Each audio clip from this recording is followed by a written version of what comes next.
Hey guys, tonight we're diving deep into the slumbering world of the ancient Greeks, where a good night's sleep wasn't just about recharging your mental batteries or avoiding that afternoon slump. Oh no, for them, hitting the hay was a direct line to the divine, a shimmering portal to prophetic visions, and occasionally a rather uncomfortable medical consultation. Imagine, if you will, the flickering oil lamps casting long shadows across your modest Greek dwelling. The air is thick with the scent of olive oil and a hint of something vaguely sheep-like from the nearby fields. You've just finished a dinner, perhaps some flatbread and olives, and now, as the crickets begin their nightly chorus, you stretch out on your simple cot. But your mind isn't on tomorrow's chores or the latest gossip from the agora. Instead, you're hoping for a dream, a true dream, a vision sent directly from the gods themselves, a glimpse into what might be, what will be. You probably won't survive this journey into the ancient mind without at least one existential yawn. So, before you get comfortable, take a moment to like the video and subscribe, but only if you genuinely enjoy what I do here. And as you settle in, tell me in the comments, where are you listening from tonight, and what time is it there? Now, dim the lights. Maybe turn on a fan for that soft background hum, and let's ease into tonight's journey together. You close your eyes, the sounds of the night fading into a gentle hum. For the ancient Greeks, the very act of slipping into unconsciousness wasn't just a physiological necessity. It was a profound spiritual journey.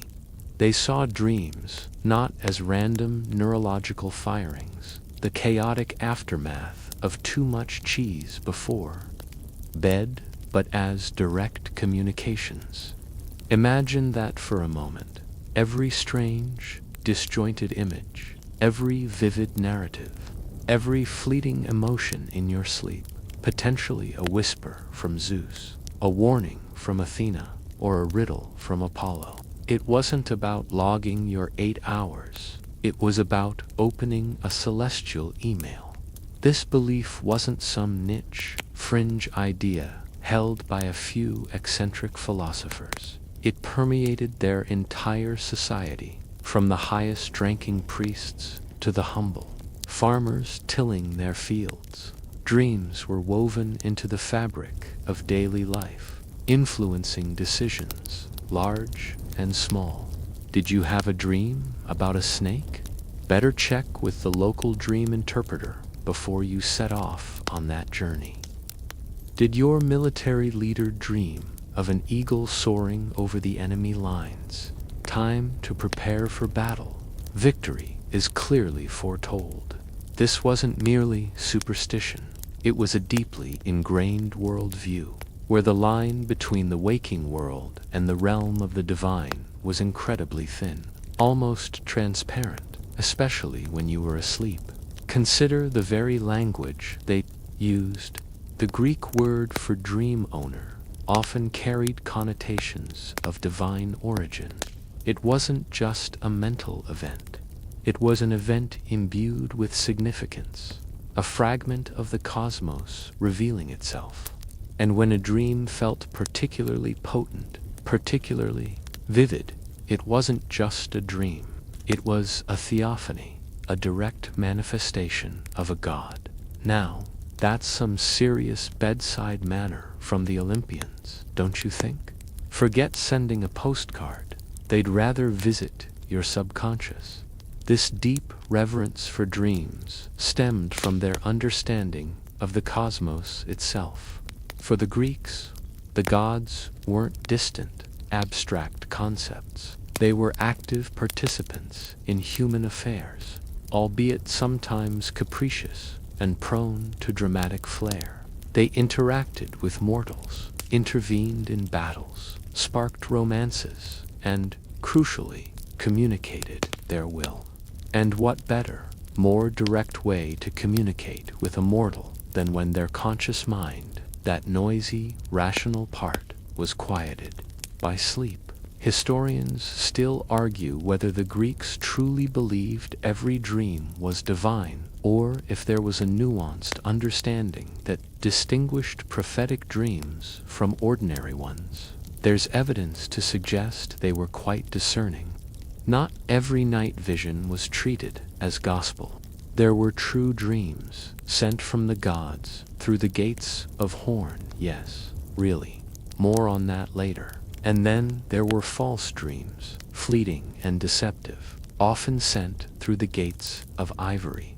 So, it wasn't a free-for-all. You had to discern the wheat from the chaff, or, in this case, the horn from the ivory.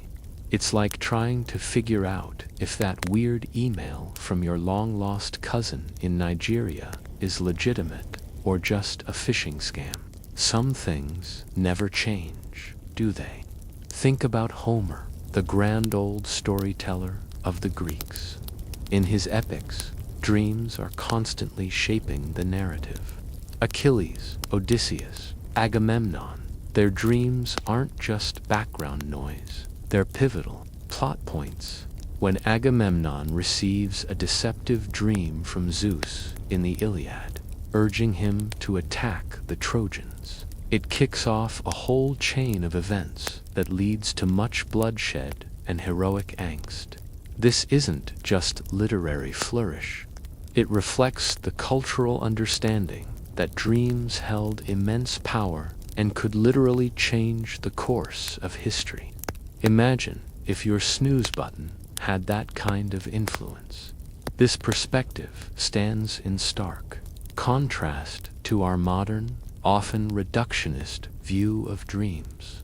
Today, we might analyze them for psychological insights, for clues to our subconscious desires or anxieties, or dismiss them as random neural activity during REM sleep. We might even track them with fancy apps. But for the ancient Greeks, it wasn't about self-analysis. It was about divine communion. It was about accessing a higher truth, a prophetic whisper from the cosmos. It was less about what you were thinking and more about what the gods were revealing. This reverence for dreams also manifested in very practical ways. People would actively seek out dreams, not just passively wait for them.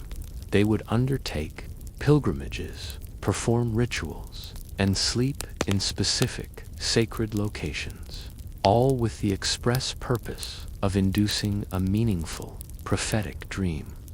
This wasn't just wishful thinking. It was a formalized, institutionalized practice, especially within the context of healing and prophecy.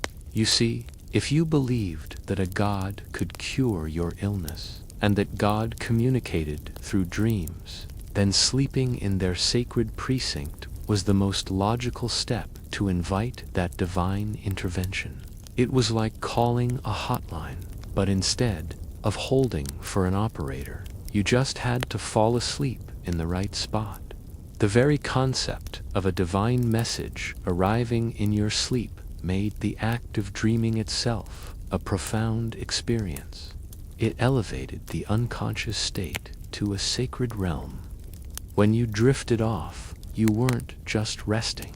You were potentially stepping onto hallowed ground. This meant that the conditions of sleep, the environment, even your state of mind before slumber, became incredibly important. It wasn't just about a comfy mattress. It was about spiritual preparedness. You couldn't just flop into bed after a long day of arguing about philosophy and expect a clear message from Apollo. No, there were rules, rituals, a whole complex system designed to invite and interpret these precious divine whispers. Think about it from their perspective.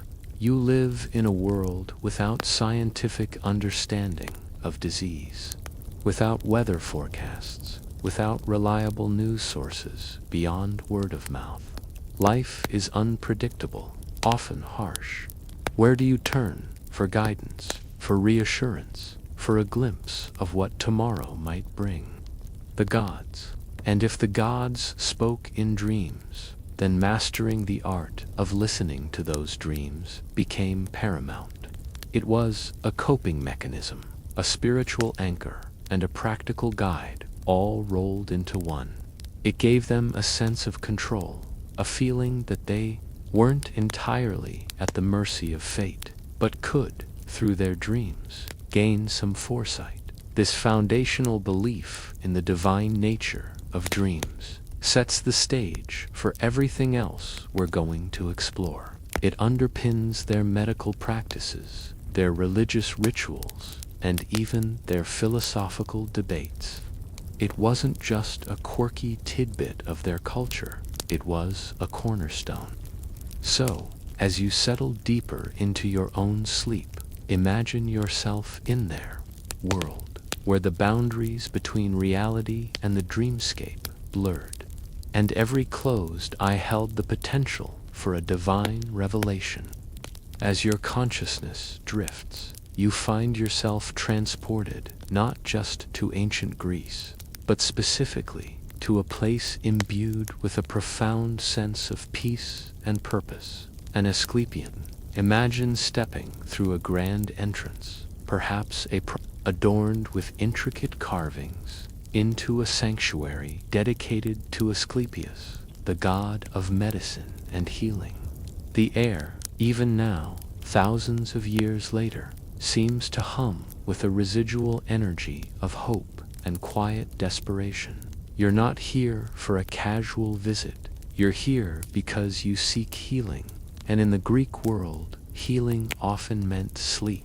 The Asclepia were not just hospitals in the modern sense, bustling with doctors and nurses. Oh no, they were much more than that. These were sacred precincts, healing temples, where the line between medicine and magic, between physical ailment and spiritual distress, was wonderfully, intentionally blurred. Think of them as ancient wellness resorts, but instead of green juice and yoga, you got ritual purification, a bit of fasting, and a whole lot of sacred slumber. At the heart of the Asclepians' therapeutic approach was a practice known as incubation, a term we'll delve into more deeply in the next section. For now, understand that it literally meant sleeping in. Patients, or incubants as they were called, would come to these temples, not to be prescribed a pill, but to spend the night within the sacred precincts, hoping to receive a dream. Not just any dream. They sought a theophany, a direct visitation from Asclepius himself, or perhaps one of his divine attendants, like Hygeia or Panacea.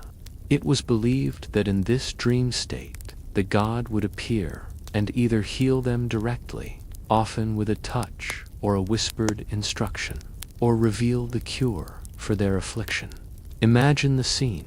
You, suffering from some persistent ache or baffling illness, arrive at the Asclepian. You're probably not feeling your best, perhaps a bit weary from the journey, but your spirit is alight with a flicker of hope. You're guided through preliminary rituals. This wasn't just about showing up, it was a carefully orchestrated process. First, there was the ritual purification. You might bathe in a sacred spring, shedding the impurities of the outside world, both physical and spiritual.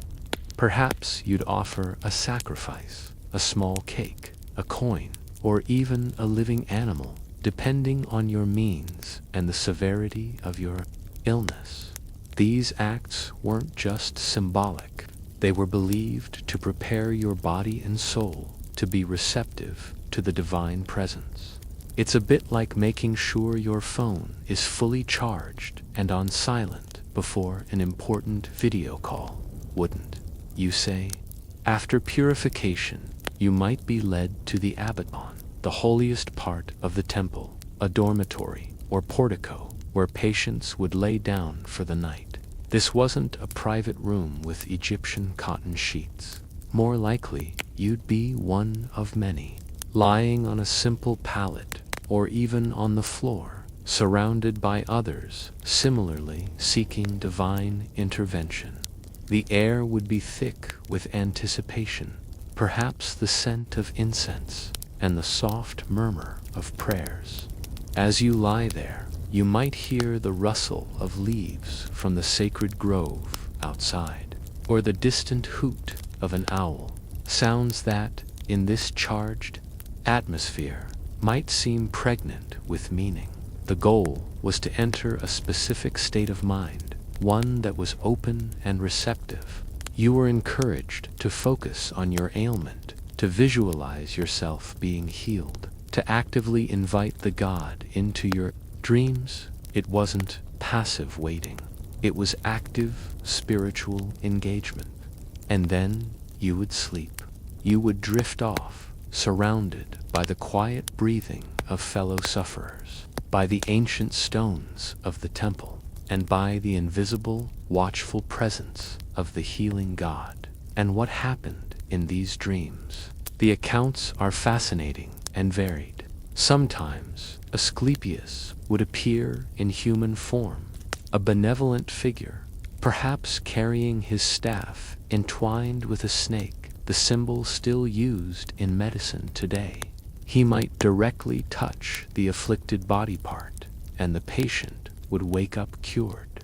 Other times, he might appear as an animal, particularly a snake, which was strongly associated with him and believed to embody his healing power. Imagine waking up to tell the priest that God came to me as a serpent and licked my bad knee, and now it feels marvelous. Sounds like a quirky tidbit from an ancient medical journal, doesn't it? Or often, perhaps, the God wouldn't offer an instant cure, but a set of instructions. He might tell the patient to drink a specific concoction, apply a certain poultice, perform a particular exercise, or even undertake a journey. These instructions were often symbolic, requiring interpretation by the temple priests the next morning. So, you might dream of eating dirt, and the priest would explain that this meant you needed to consume a certain mineral-rich clay from a specific spring. It was a complex dance between the divine revelation and human understanding. Historians still argue whether the priests genuinely believed in the literal divine instruction, or if they used the dreams as a framework to dispense practical medical advice, perhaps drawing on empirical observations and traditional remedies. The effectiveness of these Asclepia is a subject of ongoing debate. Were people genuinely cured by divine intervention? Or was it a powerful placebo effect, coupled with sensible hygiene, a peaceful environment, and perhaps some rudimentary herbal remedies dispensed by the priests based on their general knowledge? It's likely a combination. The power of belief, the hope instilled by the sacred setting, and the structured rituals undoubtedly played a significant role in improving the patient's psychological and perhaps even physical states. The sheer number of Asclepia spread throughout the Greek world, Pitagoras, Pergamon, Kos, Athens, and many more testifies to their popularity and perceived efficacy. People traveled vast distances, enduring hardship to seek healing at these sacred sites. They left behind votive offerings, often detailed marble carvings of the body part that had been healed, serving as public testimonies to Asclepius's power. Imagine a wall covered in tiny stone, ears, eyes, legs, even internal organs, each representing a personal miracle. It's a powerful visual reminder of the deep faith invested in these healing temples. Patients weren't always alone in their dreams. Sometimes, a relative or friend might incubate on behalf of an incapacitated loved one, acting as a proxy. This shows the pervasive belief that the divine message could be conveyed through an intermediary, underscoring the communal aspect of healing and faith. It's like having a friend go to the grocery store for you when you're under the weather. But instead of milk, they're picking up divine instructions beyond the healing aspect. These temples also served as centers of knowledge and medical learning. While the primary focus was on divine dreams, the priests and attendants would undoubtedly have accumulated a vast body of empirical knowledge about diseases, remedies, and the human body. This practical experience, combined with the dream interpretations, formed a unique blend of spiritual and proto-scientific healthcare. It's a fascinating snapshot of a time when medicine was still very much entwined with religion, before the rigorous separation we largely see today. So, as you slowly emerge from your own dream of the Asclepian, perhaps feeling a gentle calm, remember that for the ancient Greeks, sleep was not just rest. It was a pilgrimage, a consultation, a pathway to divine intervention, especially for those suffering. It was a time when the gods themselves might whisper remedies in your ear or touch your ailing limb, all while you were comfortably, or perhaps uncomfortably, asleep in a sacred space. It shows us just how integrated their spiritual beliefs were with every aspect of their lives, right down to their very slumbers. Asterisk. You gently stir, not quite awake, but with the lingering impression of ancient stone and the hushed whispers of hopeful supplicants. Now, let's hone in on the core practice that facilitated these divine encounters: incubation. This wasn't just sleeping in the lazy, modern sense, like hitting snooze 5 times on a Saturday morning.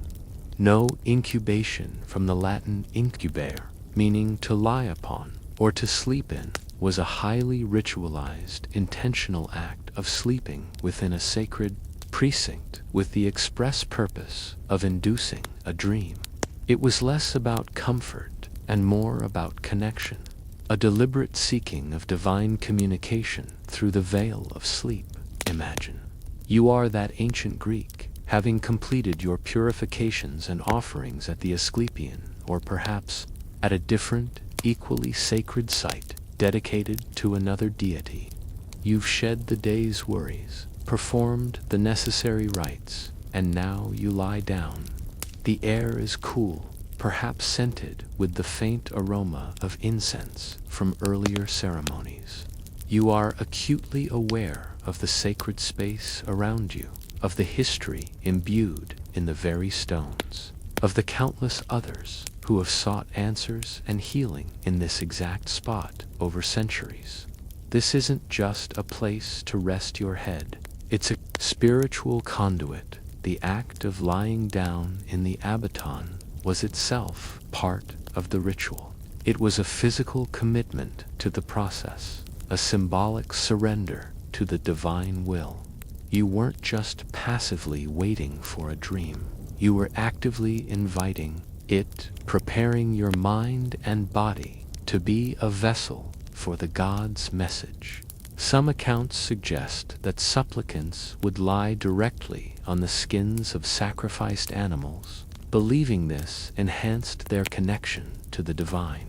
Talk about sleeping rough for spiritual enlightenment. It makes glamping look positively luxurious. Psychological preparation before incubation was as crucial as the physical rituals. Fasting was common, believed to purify the body and sharpen the mind for spiritual receptivity. Abstinence from certain foods, even sexual activity, was often prescribed. Think of it as a spiritual detox, clearing out the mental static to make room for divine bandwidth. You were encouraged to meditate on your ailment or your question, to focus your intention, essentially creating a mental beacon for the god. And then came the sleep itself. This wasn't necessarily a deep, undisturbed slumber. In fact, many accounts suggest a state of hypnagogic reverie, a liminal space between waking and sleeping, where visions and sounds could manifest with intense clarity. It's that strange, half-awake, half-dreaming state where your mind plays tricks on you, but in this sacred context, those tricks were believed to be divine interventions. A sudden rustle, a fleeting shadow, a whisper on the wind, all could be interpreted as the gods' approach. The dreams themselves, when they came, were rarely straightforward. They were often symbolic, riddle-like, requiring careful interpretation. Asclepius might appear as a snake, a dog, or even a human figure, as we discussed. He might not speak, but rather convey his message through gestures or actions. You might dream of a specific herb growing by a stream, or a particular type of exercise, or even a strange, almost absurd scenario that upon waking would be unpacked by the temple priests. This is where the human element came in, the one Eurocrati, or dream interpreters, who would listen to your recounted dream and, drawing upon years of accumulated knowledge, sacred texts, and perhaps a good dose of intuition, reveal its hidden meaning. It was a bit like an ancient high-stakes game of charades, but with your health on the line.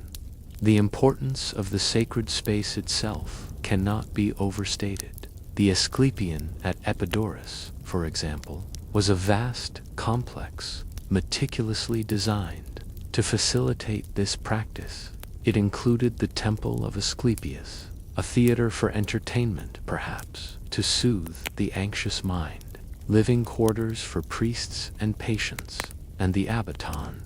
The very architecture was intended to create an atmosphere conducive to healing and divine communication. The gentle rustle of leaves in the sacred grove, the sound of water from a nearby spring, the soft light filtering through the columns, all contributed to a sensory experience designed to calm the mind and open it to the prophetic. Historians still argue whether the priests actively manipulated the dream environment, perhaps employing certain hallucinogenic substances or psychological tricks to enhance the vividness of the dreams. While there's no conclusive evidence of widespread use of psychoactive drugs in the Asclepia, the possibility remains a quirky or fringe tidbit of academic speculation. It's certainly plausible that certain herbs or incense might have been used to induce relaxation or altered states, blurring the line between the natural and the supernatural. However, the primary focus was always on the divine will and the patient's receptivity. The success of incubation, from the ancient Greek perspective, was not just about physical healing. It was also about reassurance, about instilling hope in a world where disease was often a terrifying mystery.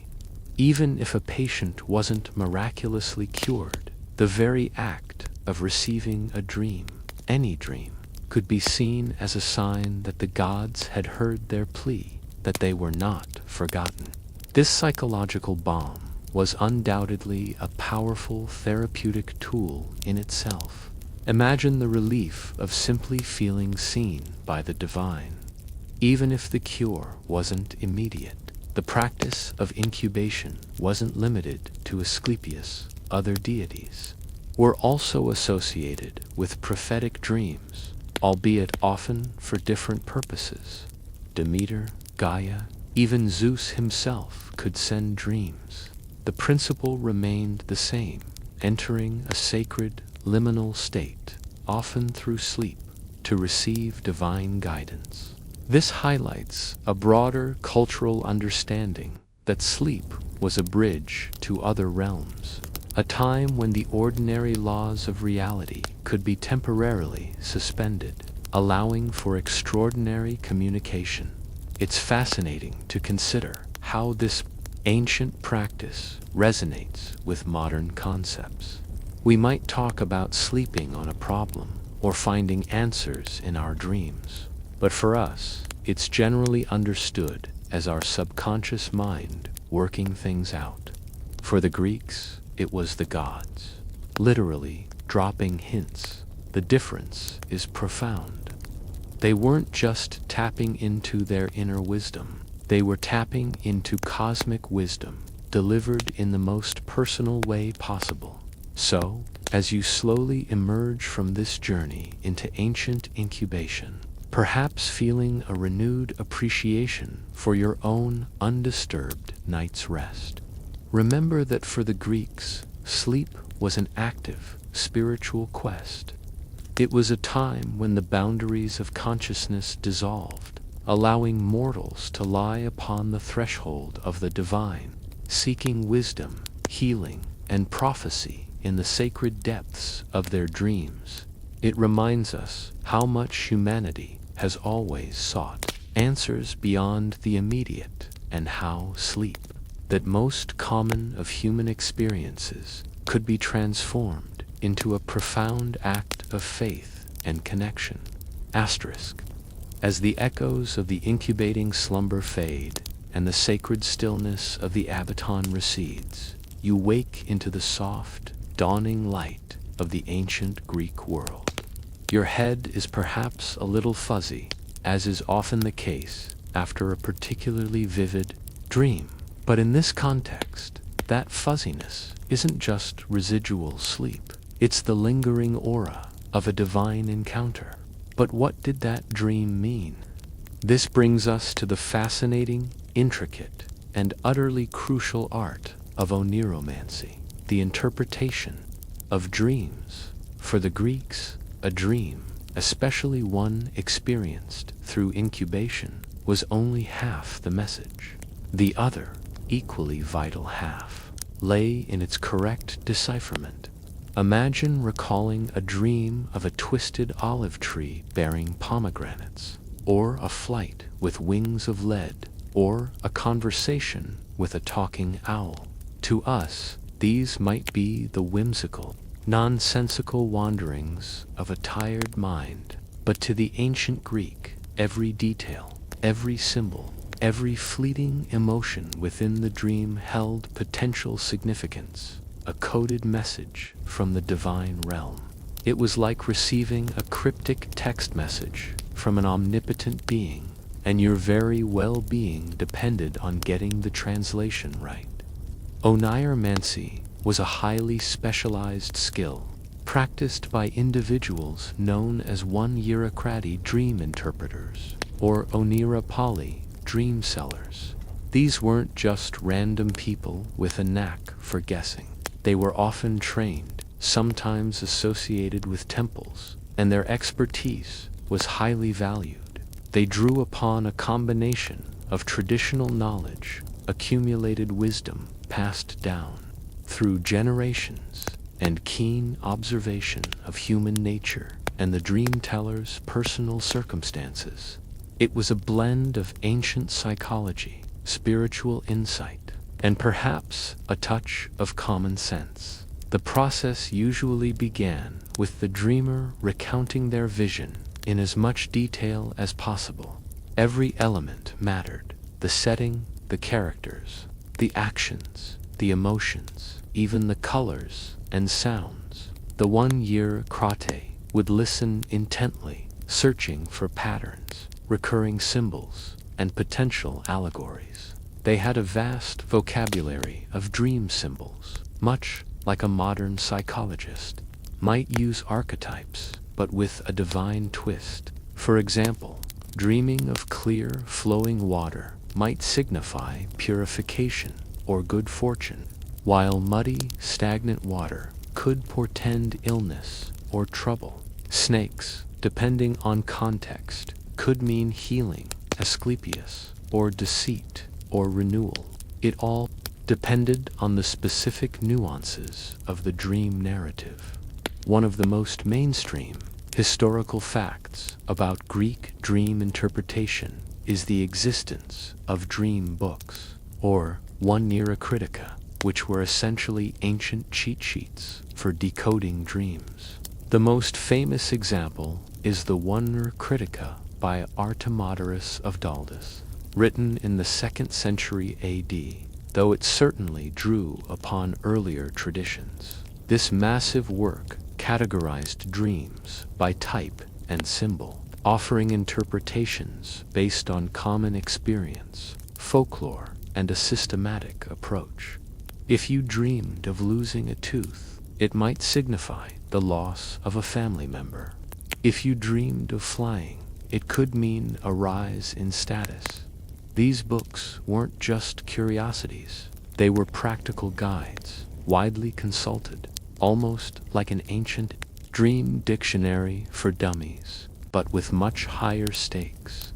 A quirky or fringe tidbit is that some one-year croti were said to possess a form of intuition or even psychic ability, allowing them to feel the meaning of a dream beyond mere symbolic association. They might enter a trance-like state themselves while listening, or use methods like drawing diagrams of the dream to aid their insight. Imagine a dream interpreter drawing your dream on a papyrus scroll, then leaning back, eyes half closed, and declaring, "Aha, the three-headed dog clearly means you need to appease your mother-in-law." It adds a touch of mystic theatricality to the whole process. But not all dreams were treated equally. Remember the gates of horn and ivory from section 1. This distinction was crucial in romancy. Dreams that passed through the gates of horn were considered true, prophetic, and sent by the gods. These were often vivid, clear, and left a strong impression upon waking.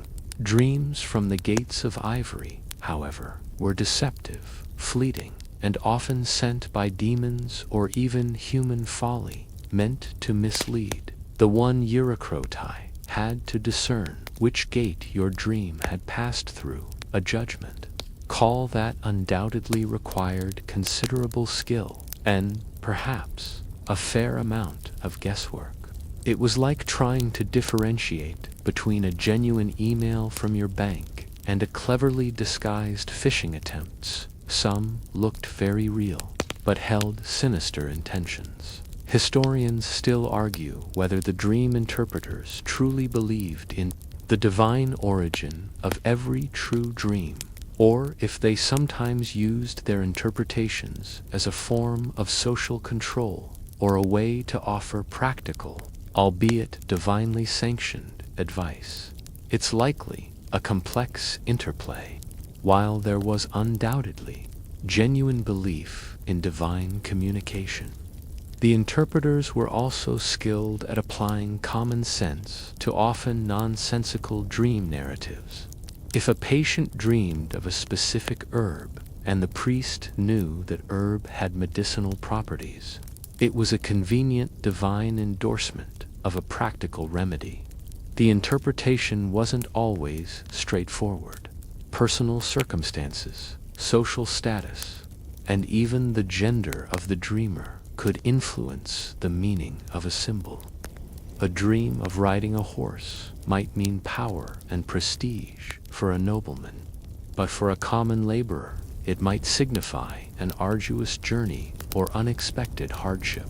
The one-year had to be astute observers of human life, capable of tailoring their interpretations to the individual, much like a good therapist today adapts their approach to each client. The impact of dream interpretation on daily life was immense. Major decisions, from going to war to embarking on a journey, from choosing a spouse to investing in a new venture, could all be influenced by a well-interpreted dream. Generals consulted one Eurycratae before battles. Farmers consulted them about planting seasons. It wasn't just about personal well-being, it was about the very functioning of society. Imagine a world where your daily horoscope was delivered directly by Zeus in your sleep and validated by a professional interpreter. Beyond the professional interpreters, ordinary Greeks would also engage in their own forms of oniromancy, perhaps consulting family elders, or simply pondering the meaning of their dreams based on shared cultural understandings. Anecdotes and folk wisdom about dream symbols would have been part of the oral tradition passed down through generations. So, while you might go to a professional for something serious, a casual dream might be discussed around the dinner table, much like we might share a funny or puzzling dream with friends today. The very existence of such a sophisticated system of dream interpretation highlights the profound role dreams played in Greek consciousness. They weren't just random mental static. They were a language, a form of communication that required decoding. This belief gave meaning to the often chaotic and bewildering experience of dreaming, transforming it into a source of guidance, comfort, and sometimes stark warning.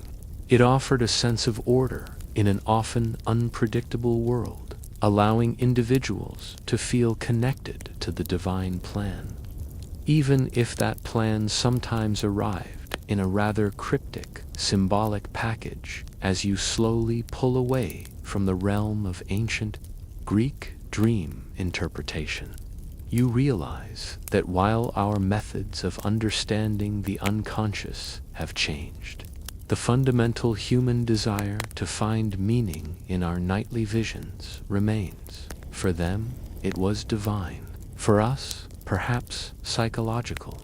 But the quest to understand those fleeting images and narratives of sleep, to unlock their secrets, is a timeless human endeavor. As the intricacies of oniromancy gently fade from your mind, replaced by the lingering echoes of symbolic serpents and cryptic olive trees, your journey through ancient Greek sleep practices brings you face to face with the human conduits of these divine messages, the dream diviners. These weren't just individuals who occasionally had a knack for guessing dream meanings.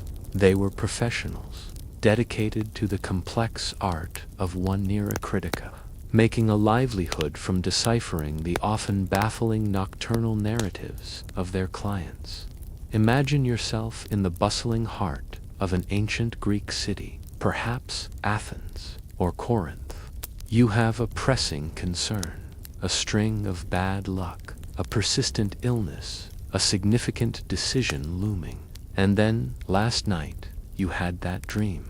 Not one of those mundane, I forgot my toga for the assembly dreams, but a vivid, unsettling vision that feels pregnant with meaning, or perhaps dread.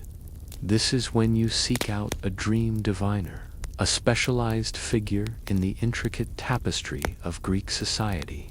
These dream diviners, or one Eurycratae as they were formerly known, occupied a unique space.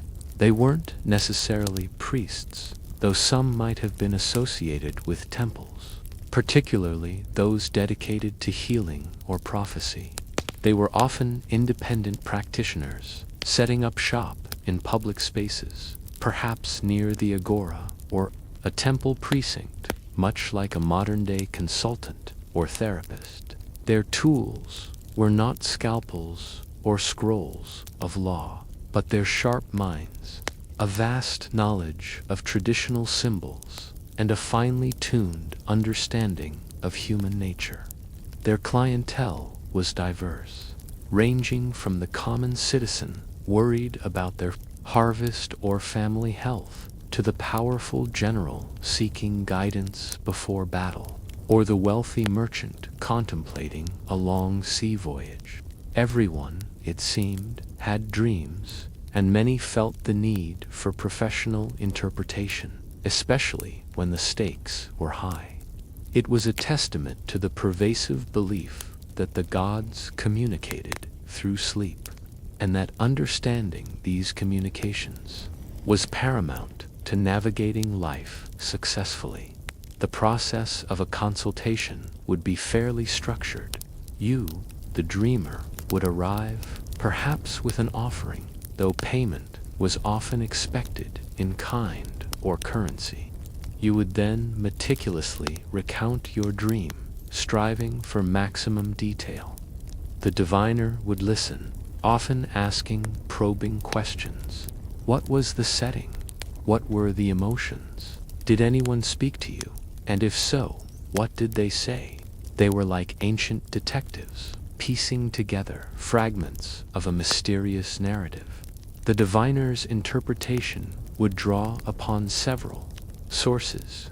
Firstly, there was the extensive body of traditional dream symbolism, often codified in dream books like the Onera Critica of Artemidorus, which we briefly touched upon. This was their reference library, a compendium of common dream motifs and their generally accepted meanings. Dreaming of teeth falling out, likely a bad omen. Dreaming of a clear sky after a storm, good fortune ahead.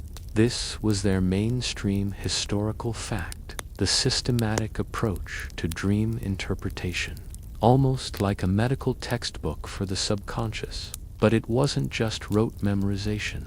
A skilled Onericritai also possessed a deep understanding of the client's individual circumstances.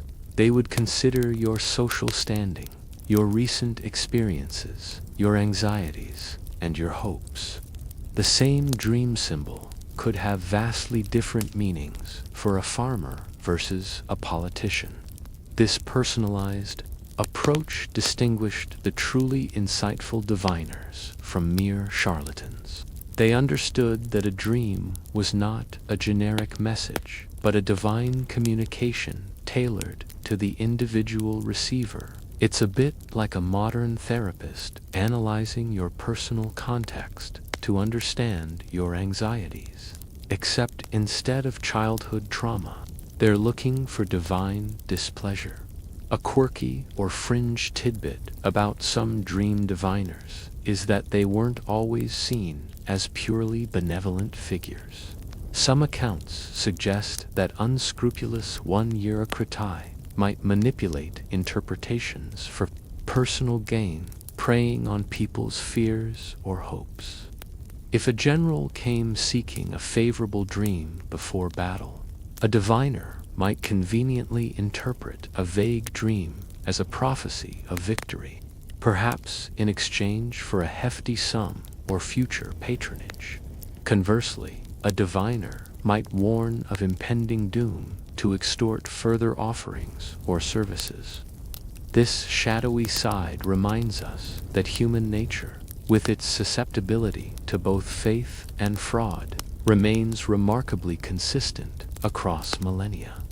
Historians still argue whether the dream diviners genuinely believed in the divine origin of all the dreams they interpreted, or if their practice was more akin to a form of folk psychology or shrewd social observation. It's probable that a spectrum existed, from deeply devout individuals who saw themselves as true conduits of the gods, to more cynical opportunists. However, the cultural acceptance and demand for their services suggest that, regardless of individual belief, the role itself was considered legitimate and necessary. People paid for their services because they believed they received value, whether it was genuine divine insight or simply the psychological comfort of having their anxieties addressed. The societal role of the dream diviner wasn't always glamorous. They weren't considered part of the elite priestly class, and sometimes faced skepticism from philosophers or more rational-minded individuals.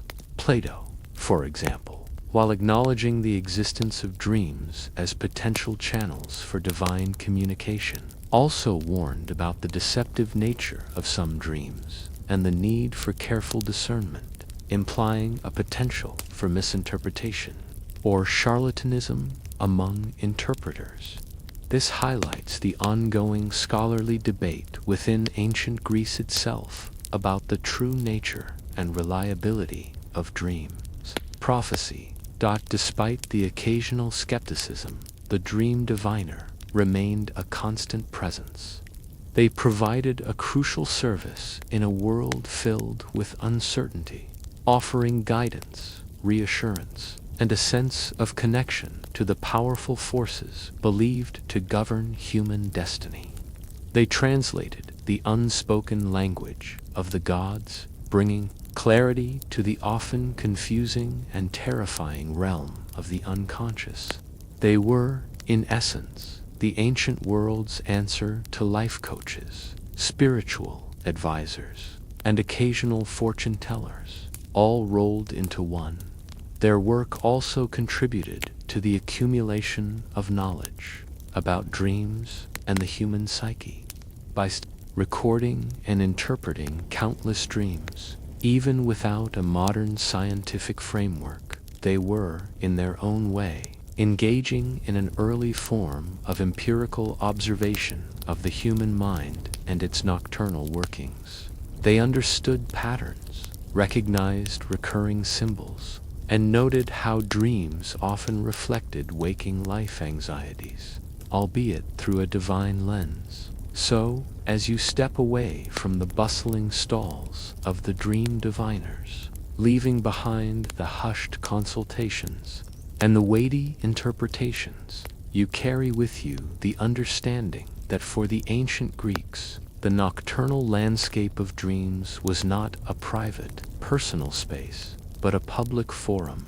It was a space where divine whispers were translated into actionable advice, and where specialized individuals served as the crucial bridge between the bewildering realm of sleep and the often demanding realities of waking life. It's a powerful reminder of how deeply integrated spiritual belief was into every facet of their daily existence, from the highest matters of state to the most personal anxieties of the heart. Asterisk. As you leave the world of the individual dream diviners, where personal nocturnal visions were meticulously unpacked, your journey now broadens to encompass a grander, more public stage of ancient Greek prophecy. We move from the intimate whispers of incubation to the thunderous pronouncements of the oracles, specifically the most famous and influential of them all, the Oracle of Delphi, and its enigmatic priestess, the Pythia.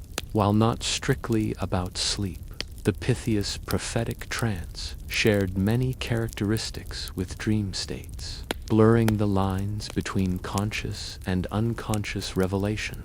Imagine approaching the sacred site of Delphi, nestled dramatically on the slopes of Mount Parnassus. The air is thinner here, crisp and imbued with a palpable sense of the divine.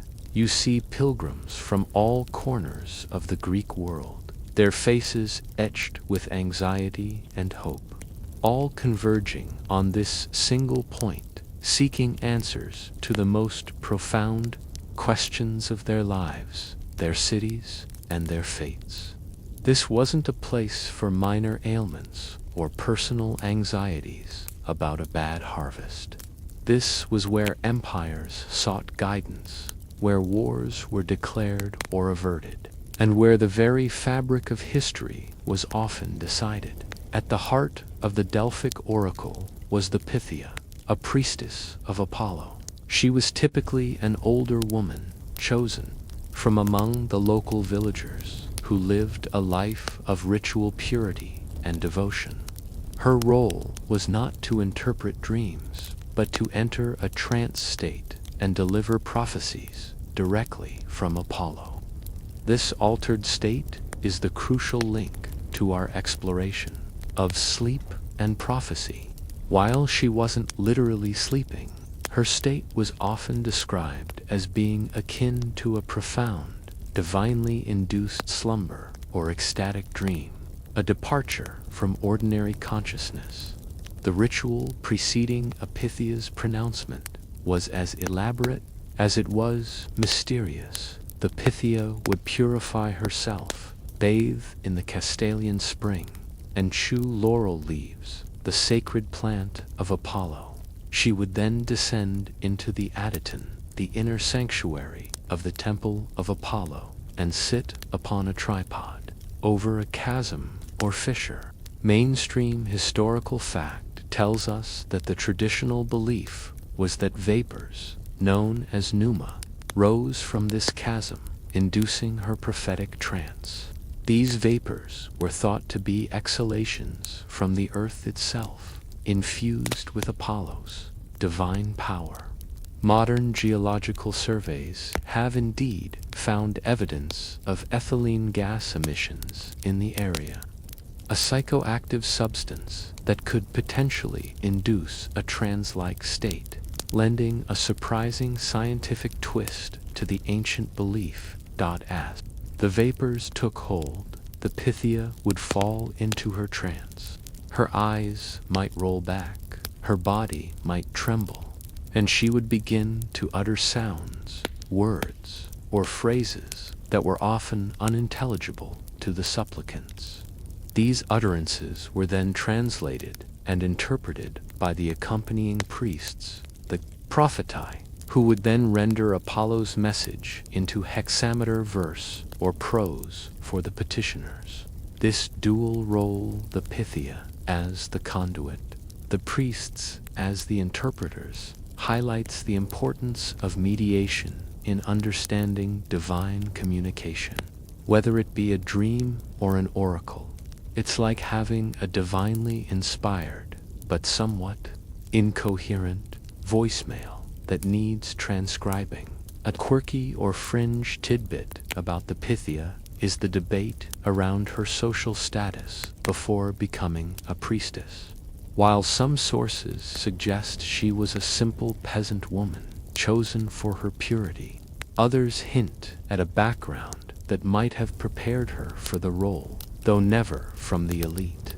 Regardless, once chosen, her past identity dissolved, and she became the living voice of Apollo, a truly transformative experience.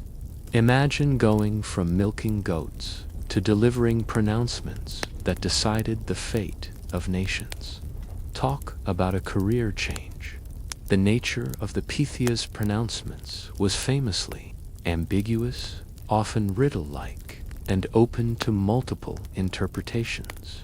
This ambiguity served a practical purpose. It protected the oracle's reputation.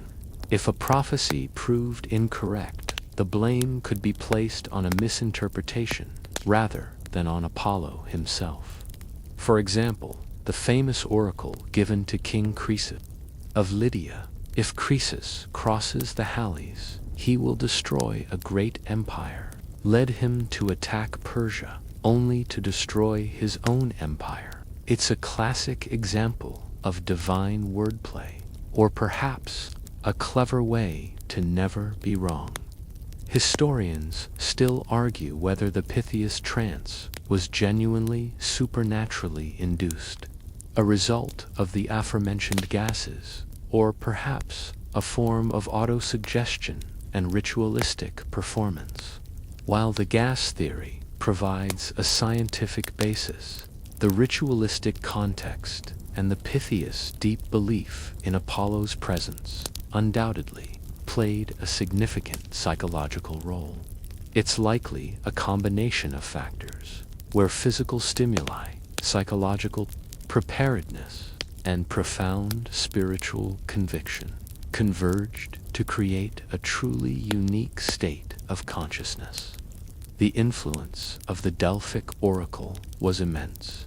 Statesmen would consult it before making treaties, colonists before founding new cities, and individuals before embarking on major personal ventures. Its pronouncements could legitimize political actions, stir populations to war, or advise peaceful resolution. The oracle was not just a religious institution. It was a powerful political and social force, a testament to the Greek belief that divine insight, however it was obtained, held supreme authority. Think of it as the ultimate ancient think tank, but instead of white papers, you got enigmatic verses. The rituals surrounding the oracle were carefully managed to maintain its mystique and authority. The process of consulting the oracle was expensive and required specific offerings, further cementing its prestige and exclusivity. Only on certain days of the year, after specific purification rites, would Apollo deliver his messages. This carefully controlled access added to the reverence and perceived authenticity of the prophecies. Beyond Delphi, other lesser-known oracles also existed throughout Greece. Though none rivaled Delphi's prestige, some of these might have also employed dreamlike states or altered consciousness to deliver their pronouncements, reinforcing the broader cultural association between non-ordinary states of mind and divine communication. The Greeks inherently trusted what came from these states more than what came from pure waking reason when it concerned the future. So, as you step away from the awe-inspiring heights of Delphi, leaving the echoes of the Pythias utterances behind, you carry with you the understanding that the Greeks saw little distinction between various forms of altered consciousness when it came to prophecy. Whether it was the literal sleep of an incubant in an Asclepian or the ecstatic trance of the Pythia at Delphi, the underlying belief was the same. The gods communicated through these states, offering glimpses of destiny and guidance for humanity. It was a world where reason often bowed to revelation, and where the most profound truths were often found not in logical discourse, but in the mysterious, half-formed messages that emerged from the depths of a divinely touched mind. Having explored the individual quest for dream prophecy in the Asclepia and the grand, public pronouncements of the Delphic oracle, let's now shift our focus to the very spaces where these sacred slumbers and visions unfolded. Imagine, if you will, the careful design, the deliberate construction, and the specific atmosphere cultivated within the temples of sleep. These weren't just any buildings. They were architectural embodiments of a profound spiritual belief, meticulously crafted to facilitate the crucial connection between the mortal realm and the divine through the act of rest. You find yourself standing at the entrance to one of these healing sanctuaries, specifically an Asclepian, as it offers the clearest example of a temple designed for dream incubation. Unlike the bustling open-air markets or the grand public assembly halls, these sites radiate an aura of tranquility and hushed reverence. The primary aim was to create an environment conducive to deep relaxation, spiritual receptivity, and the potential for a transformative dream. It's a bit like a modern-day spa, but instead of cucumber water and soft music, you're hoping for a visit from a snake-wielding deity. The overall layout of an Asclepian typically included several key components, often integrated into a larger, sacred precinct. First, there was the main temple dedicated to Asclepius, housing his cult statue and serving as the focal point of worship and offerings. But crucial to our discussion was the abaton, sometimes also called an incubarium. This was the incubation dormitory, a long portico or hall, sometimes open-sided, sometimes enclosed, where the supplicants would lay down for the night. This was not a private, individual experience for most. Imagine rows of simple pallets, perhaps made of straw or rushes, where numerous patients would sleep side by side, united in their shared hope for a divine encounter. The collective unconscious, if you will, but with a literal sleeping arrangement. The architecture of the abaton was designed to be soothing and minimally distracting. Often, it would be oriented to allow natural light and air circulation, creating a comfortable environment. The sounds from outside the sacred precinct would be muffled, helping to maintain a peaceful atmosphere. Consider the careful placement of the Epidaurus Asclepion, nestled in a valley, away from major cities, surrounded by calming natural beauty. This deliberate isolation wasn't just for practicality. It was to enhance the spiritual experience, to remove the distractions of the mundane world, and facilitate a focus on the divine. Water played a hugely significant role in these sacred spaces. Remember the purification rituals. Temples of sleep often incorporated sacred springs or fountains, where supplicants would wash before entering the abaton. This wasn't just about physical cleanliness. It was a symbolic act of purifying the soul, shedding worldly impurities to become receptive to the divine. The sound of flowing water itself, a mainstream historical fact, is often associated with relaxation and meditation, and it's likely the Greeks understood its calming effect. Imagine the gentle murmur of a spring as you drift off to sleep, a natural white noise machine millennia before they were invented. Beyond the abaton, the Asclepia often featured other architectural elements that contributed to the healing process. There might be a stadium or gymnasium for physical exercise, a library, or even a theater, as seen famously at Epidaurus. While not directly related to sleep, these facilities suggest a holistic approach to healing, recognizing the interconnectedness of physical, mental, and spiritual well-being. Perhaps a good play before bed helped to quiet an anxious mind, making it more receptive to prophetic dreams. Historians still argue whether the presence of entertainment, like the theater, was primarily for distraction and comfort, or if it also served a ritualistic purpose, preparing the mind for its spiritual journey. A quirky or fringe tidbit about the construction of these temples is the occasional discovery of underground passages or chambers within some Asclepia. While their exact purpose is debated, some scholars speculate these might have been used for more intense forms of incubation, perhaps involving sensory deprivation or special atmospheric conditions to induce deeper, altered states.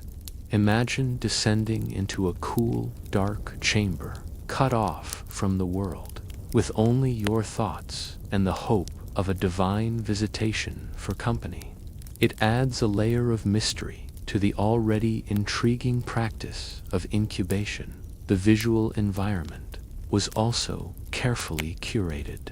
The temples would be adorned with votive offerings, marble plaques depicting healed body parts, inscriptions recounting miraculous cures, and statues of Asclepius and other deities.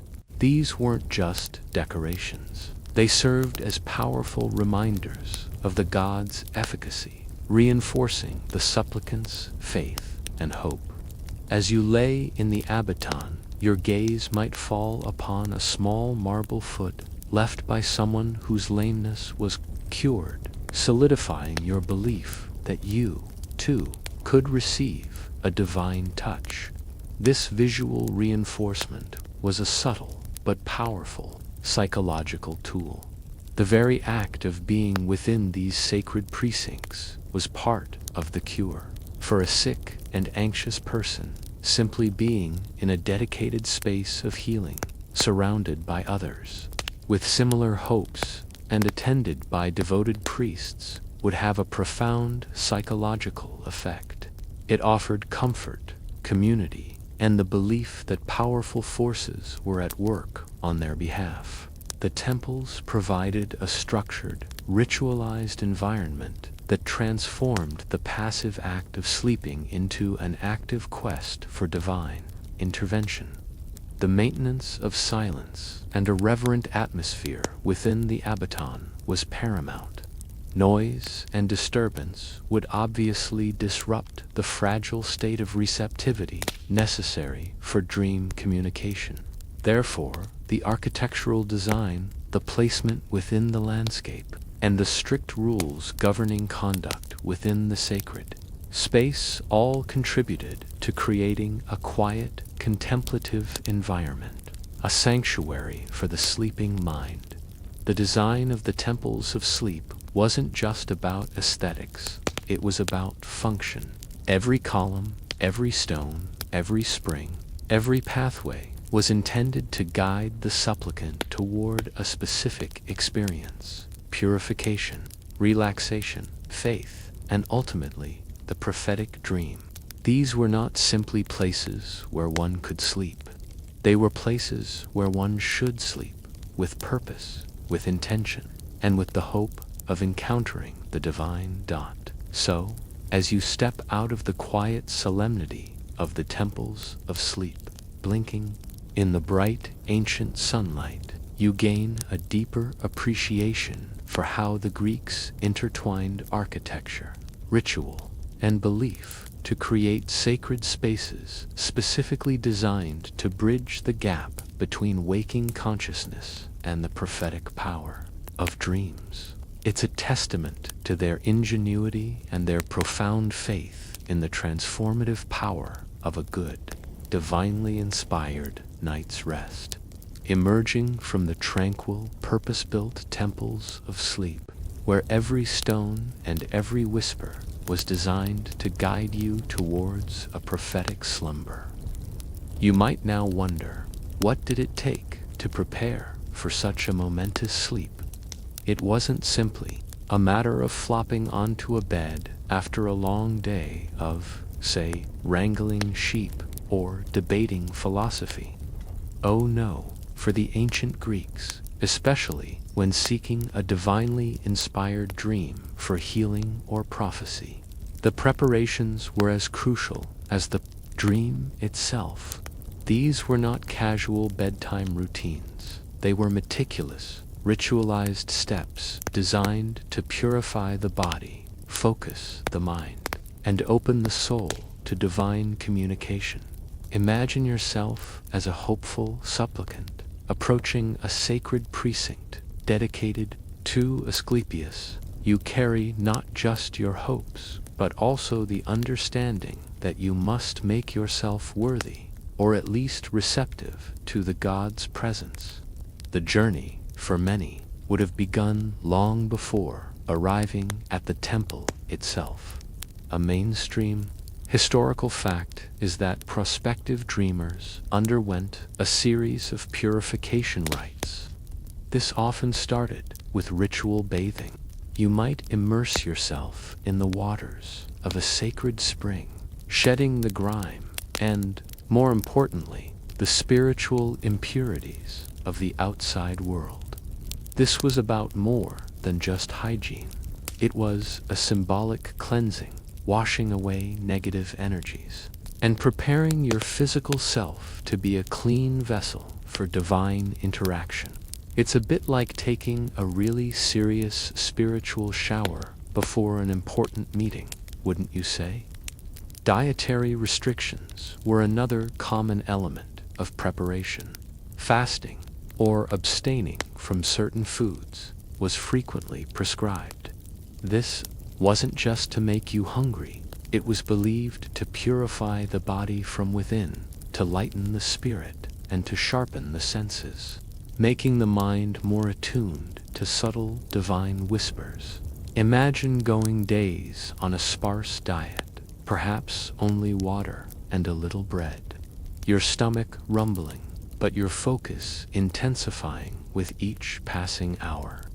The idea was to quiet the noisy demands of the physical body so that the spiritual voice could be heard more clearly. Some traditions might have even dictated abstinence from meat or wine, further emphasizing a simple, purified existence. Beyond food, abstinence from sexual activity was also often required before incubation. This was rooted in the belief that sexual energy, while powerful, could distract from spiritual focus and might impede the pure reception of divine messages. The entire preparatory period was designed to elevate the supplicant's state from the mundane to the sacred, to transform them into a receptive conduit for prophecy. It's all about minimizing distractions, both internal and external, to create a clear channel. Offerings and sacrifices were also an integral part of the preparatory rituals. Before entering the abaton, you would typically present a gift to the god, perhaps a small cake, a coin, a lock of hair, or even a living animal, depending on your means and the severity of your need. These offerings weren't just bribes, they were acts of devotion, expressions of gratitude, and a way to formally acknowledge the god's power and invite their favor. It was a tangible commitment to the sacred contract you were attempting to forge with the divine. Imagine carefully choosing your offering, knowing it's your personal plea to a god. Once these physical and ritualistic preparations were complete, the mental and emotional preparation began in earnest. Supplicants were often encouraged to spend time in quiet contemplation, prayer, and meditation within the temple precinct. They would focus intensely on their question or their ailment, visualizing their desired outcome, or simply clearing their minds to be open to whatever message the god might send. This wasn't about trying to force a dream, but about creating the optimal mental landscape for one to naturally arise. It's like trying to get your mind perfectly still before trying to catch a faint radio signal. A quirky or fringe tidbit about these preparations involves certain psychological techniques that may have been employed, perhaps subtly, by the temple priests. This isn't widely documented, but it's been speculated that the atmosphere of anticipation, combined with the sensory experiences, the smell of incense, the sound of chants, the visual stimuli of offerings and sacred art, could induce a heightened state of suggestibility. While not a direct preparation, these environmental factors undoubtedly primed the supplicant's mind for a powerful dream experience, blurring the lines between conscious effort and subconscious influence. Historians still argue whether such techniques were deliberate manipulations or simply the natural byproduct of a highly ritualized and emotionally charged environment. The expectation itself was a powerful preparation. You went into that sleep expecting a divine encounter. This profound belief, combined with the rigorous purifications and solemn atmosphere, created a potent psychological state that undoubtedly contributed to the vividness and perceived significance of the dreams. The mind, being a powerful thing, often delivers what it deeply anticipates, especially when primed by ritual and belief. The preparatory rituals weren't uniform across all temples or for all purposes.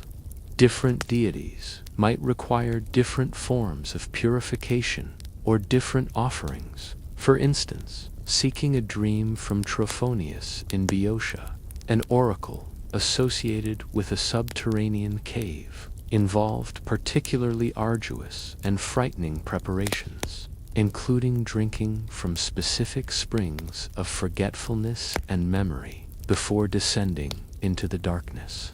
This highlights the diversity within Greek dream-seeking practices, each tailored to the specific nature of the deity and the type of prophecy sought. These elaborate preparations underscore just how serious the ancient Greeks were about their dream prophecy. It wasn't a casual affair. It was a deeply ingrained spiritual practice, requiring discipline, faith, and adherence to tradition. They believed that divine messages were precious, and one had to earn the right to receive them through a meticulous process of self-purification and spiritual readiness. So, as you conclude your exploration of these ancient Greek preparatory rituals, you gain a deeper understanding of the profound respect they held for the dream state. It wasn't just a physical necessity, but a sacred doorway, and to step through it with purpose required a journey of purification, discipline, and unwavering faith. It reminds us that for them, the act of sleeping was often far from simple. It was a deliberate, spiritual undertaking, charged with the immense potential of divine revelation. Having navigated the meticulous preparations for sacred sleep, from ritual baths to fasting, you now stand on the threshold of the dream world itself. But for the ancient Greeks, not all dreams were created equal. As your eyes flutter open after your carefully orchestrated slumber, the lingering images and sensations demand attention. But the first critical question is, what kind of dream was it? This brings us to the fascinating ancient Greek categorization of dream types, a system designed to distinguish between the truly prophetic and the merely mundane. The sun is just beginning to cast long golden rays across the abaton. Around you, fellow supplicants are stirring, some with looks of deep contemplation, others perhaps with expressions of puzzlement. You've just experienced a dream, vivid or vague, and your mind immediately begins to sort through its components, trying to place it within the established framework of dream types. This wasn't just a casual exercise. It was the first step in deciphering its significance, determining whether you'd received a divine message or just the chaotic ramblings of a restless MINDA. Mainstream historical fact is that the Greeks broadly categorized dreams into two main types, a distinction often attributed to the Homeric epics and later elaborated upon by philosophers like Plato. These were dreams that came through the gates of horn and dreams that came through the gates of ivory. This poetic imagery, first found in Homer's Odyssey, served as a fundamental filter for discerning a dream's authenticity. Dreams from the gates of horn were considered true, prophetic, and genuinely sent by the gods. They were often vivid, clear, and left a lasting impression, much like a clear image carved from horn. Dreams from the gates of ivory, however, were deceptive, fleeting, and without true meaning, perhaps like the smooth, deceptive surface of ivory that holds no true image. It was a crucial distinction, determining whether you sought a dream interpreter or just dismissed your nocturnal adventure as meaningless fancy. Beyond this primary division, the Greeks developed more nuanced classifications. Artemidorus, the great dream interpreter we mentioned, offered a highly detailed taxonomy in his Wunara Critica. He distinguished between several categories, which we can broadly group as: firstly, there were theopemptoi dreams, literally sent by God. These were the highly valued, unequivocally divine dreams, often received during incubation or through direct divine intervention. They were considered direct communications from deities like Zeus, Apollo, or Asclepius, and typically contained clear instructions, warnings, or prophecies. If Asclepius appeared to you in your dream and explicitly told you to apply a poultice of crushed figs and honey to your wound, that would be a theopemptos dream. No ambiguity there, just divine medical advice. Secondly, there were dreams that required interpretation. These were often symbolic, allegorical, and needed the expertise of a one-year crotai to unlock their meaning. They might feature strange landscapes, talking animals, or metaphorical actions. For example, dreaming of a lion might represent courage or a powerful enemy, depending on the context. These dreams were still considered significant, but their message wasn't immediately obvious. It was like receiving a coded message that you knew was important but couldn't understand without the key. This category highlights the need for specialized dream interpreters. As we discussed earlier, then there were dreams that arose from phantasmata or fantasia, mere apparitions or fantasies. These were considered the least significant, often products of physical states like indigestion or fever, or simply the mind wandering aimlessly.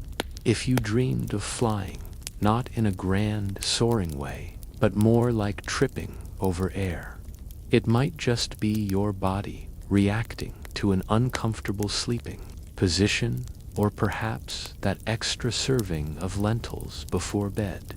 These were the dreams that didn't come from the gods, but from the messy reality of being human. Historians still argue whether the Greeks had a truly sophisticated understanding of the physiological basis of these dreams, or if they simply attributed them to less significant spiritual influences. A quirky or fringe tidbit is the concept of insomnia or waking visions. While not strictly dreams, these were moments of revelation that occurred in a semi-conscious state, often during the liminal period between waking and sleeping. Sometimes these brief, intense visions were considered even more potent than full-blown dreams, as the individual was closer to conscious awareness. It's that moment when you're half asleep and an idea or an image flashes into your mind with startling clarity, almost as if it's being projected directly into your brain. For the Greeks, this wasn't just your brain's aha moment. It could be a direct divine whisper cutting through the static. Another fascinating category was dreams that were believed to be purely psychological in origin, stemming from the dreamer's own thoughts, anxieties, or desires. While these weren't considered prophetic in the divine sense, they were still seen as potentially useful. A dream about a lost love might simply be your subconscious processing grief, but it could still be a profound experience. This hints at an early, albeit rudimentary, understanding of the dream as a reflection of the inner self. Predating modern psychological theories by millennia, the categorization of dreams was not just academic, it had practical implications. If your dream was classified as a theopemptos or a significant incrematos, you would seek immediate counsel from a priest or one-year crotai and act upon the interpretation. If it was deemed a phantasma, you might simply shake it off and go about your day, perhaps with a resolve to eat less before bed. This system provided a framework for navigating the often confusing landscape of the unconscious. helping individuals determine which messages to heed and which to dismiss. The Greeks believed that the clarity and coherence of a dream were often indicators of its authenticity. A chaotic, fragmented dream was more likely to be dismissed, while a coherent narrative, even if symbolic, was given more weight. This preference for narrative integrity in dreams mirrors their appreciation for order and reason in their waking philosophy, showing how their intellectual framework permeated even their understanding of the unconscious. So, as you process the myriad types of dreams the ancient Greeks meticulously classified, you gain a deeper appreciation for their attempts to bring order to the chaos of the night. For them, the dream was a language, and understanding its grammar, its types, its symbols, its origins, was paramount to deciphering the vital messages they believed the gods continually sent through the portals of sleep. It reminds us that even in antiquity, humanity sought to understand the mysterious workings of the mind and to find meaning in the fleeting, often bizarre, narratives of our nightly slumbers. Having meticulously categorized the different types of dreams the ancient Greeks pondered, from the divinely inspired to the merely physiological, our journey now takes a fascinating turn from the practical realm of interpretation into the hallowed halls of abstract thought. We venture into the minds of the great philosophers, specifically Plato and Aristotle, who, in their characteristic fashion, grappled with the elusive nature of dreams, seeking to understand them not just as divine messages, but through the lens of reason, ethics, and the very structure of the human soul. Imagine sitting in an Athenian academy, not on a plush lecture hall seat, but perhaps on a stone bench under the warm Mediterranean sun, surrounded by earnest students debating the most profound questions of existence. The topic turns to dreams. For Plato, the visionary philosopher, whose ideas often soared into the realm of perfect forms and ideals. Dreams were a complex phenomenon, reflecting various aspects of the soul. He wasn't entirely dismissive of their prophetic potential, but he sought to understand their origin and implications within his intricate philosophical system. Plato, in his seminal work, The Republic, touches upon dreams when discussing the part of the soul, the part that harbors desires. He suggests that even the most law-abiding and virtuous individuals, when asleep, can experience dreams that give voice to their wilder, more unrestrained desires, the ones they suppress in their waking lives. This is a mainstream historical fact. Plato's acknowledgement of the unconscious expression of suppressed desires, centuries before Freud, is a remarkable insight into the human psyche. It's like Plato was hinting at your inner party animal, even if you outwardly project pure, unadulterated wisdom. However, Plato also believed that dreams could indeed be prophetic, particularly for those whose souls were purified and whose rational faculties were well. He suggested that if a person went to sleep after engaging in philosophical contemplation, having calmed their appetites and spirits, their dreams could become clearer channels for truth, even divine insight. For Plato, the quality of your dreams was directly linked to the moral and intellectual health of your waking self. So, if you were living a chaotic, unrestrained life, your dreams would likely be equally chaotic and perhaps deceptive. But if you lived a life of virtue and reason, your dreams could offer genuine glimpses of the truth. It's a bit like saying, garbage in, garbage out, but applied to your nightly visions. Aristotle, the pragmatic and empirical counterpoint to Plato's idealism, approached dreams with a more scientific and less mystical perspective. He was far more interested in the physiological and psychological mechanisms behind dreams than in their divine origins. For Aristotle, dreams were not primarily messages from the gods, but rather the lingering sensations and movements of the body and mind after a day's activity. This is another mainstream historical fact. Aristotle's groundbreaking move towards a naturalistic explanation of dreams, challenging the prevailing divine view in his treatises on sleep and waking and on prophecy in sleep. Aristotle argued that dreams are caused by residual sensory impressions that persist in the body and mind. During sleep, he posited that during waking hours, these subtle motions are drowned out by stronger sensory inputs. But in sleep, when the senses are quieted, these faint motions become more discernible, forming the content of dreams. Imagine a noisy marketplace during the day, full of shouts and clatter.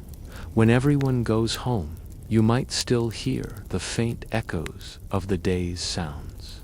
That's how Aristotle viewed dreams, the echoes of your waking life. Aristotle was particularly skeptical of the idea that dreams were consistently prophetic. He acknowledged that occasionally a dream might coincide with a future event, but he attributed this more to chance or to the dream reflecting a current physiological state that might predict an illness.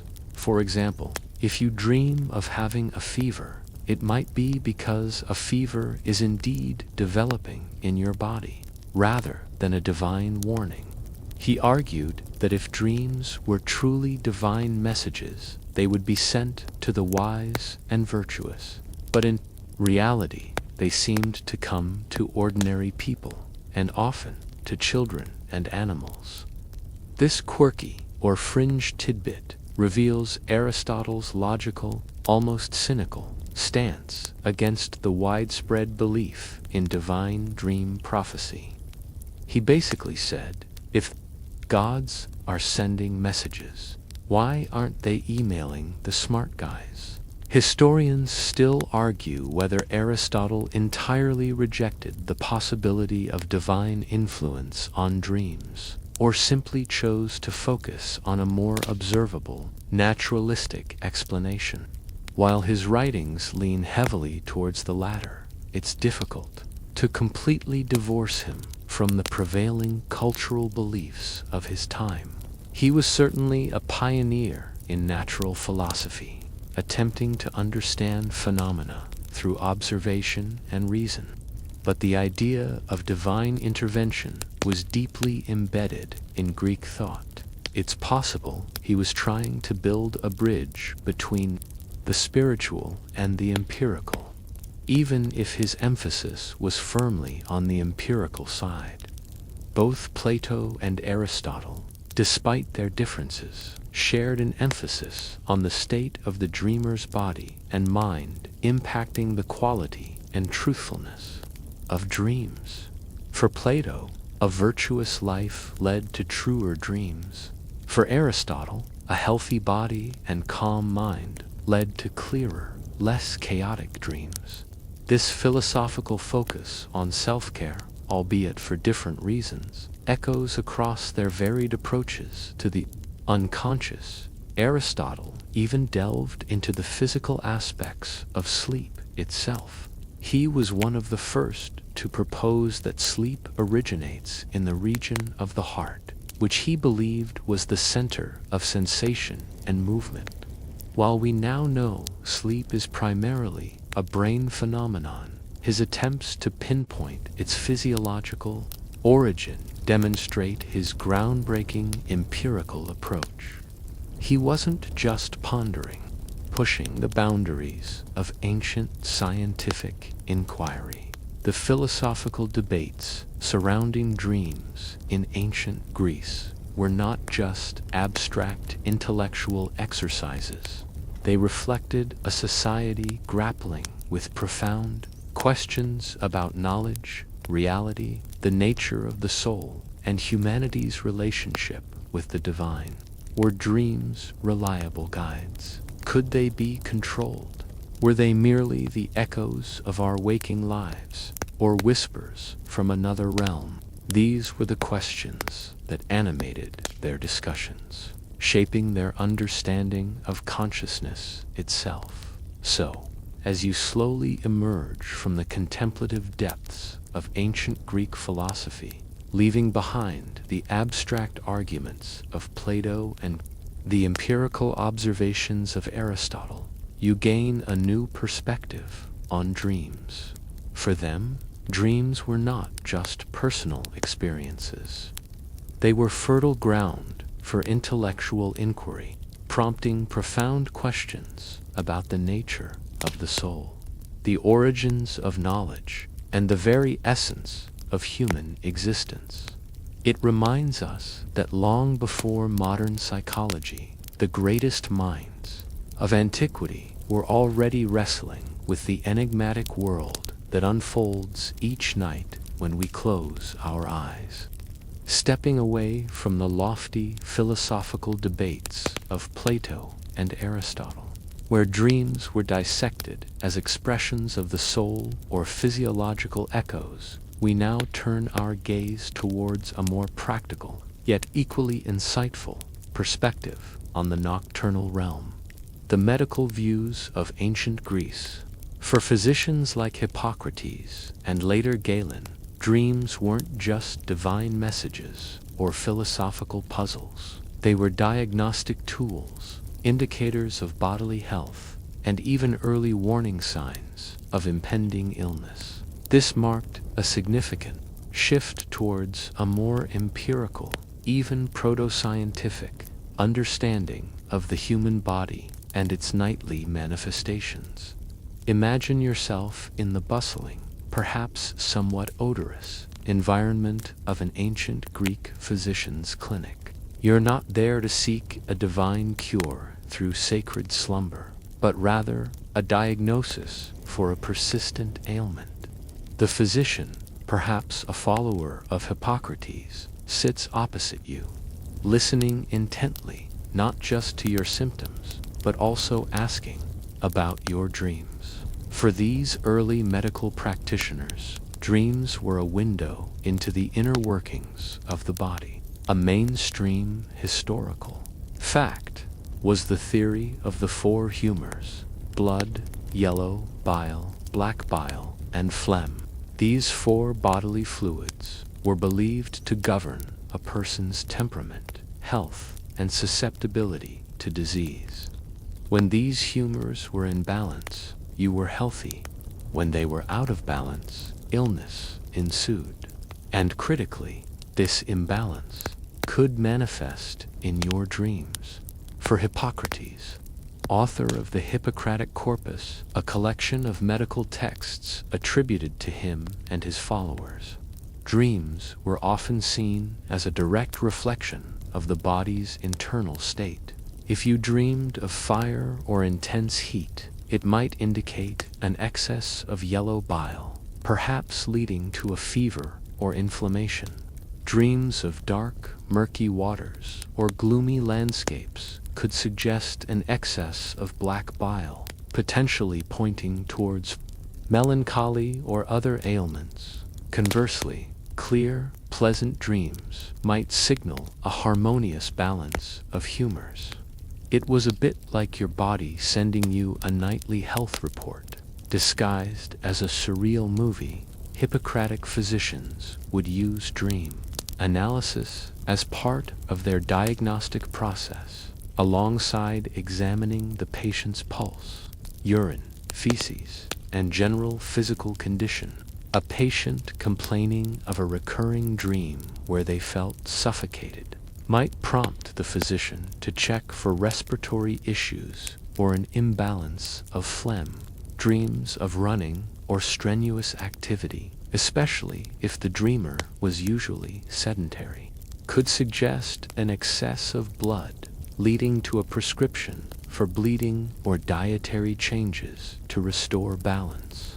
This pragmatic approach to dreams was a stark contrast to the purely divinatory methods we discussed earlier. Galen of dreams, he also saw dreams as indicators of humoral imbalance and physical health. He provided even more detailed correlations between specific dream content and bodily conditions. For instance, he suggested that dreams of mountains and rocks indicated an excess of black bile, while dreams of water and swamps pointed to an excess of phlegm. Galen even recommended that physicians inquire about their patients' dreams, viewing them as valuable, though sometimes subtle, be actively encouraged or interpreted to induce a crisis, thereby purging the body of harmful humors.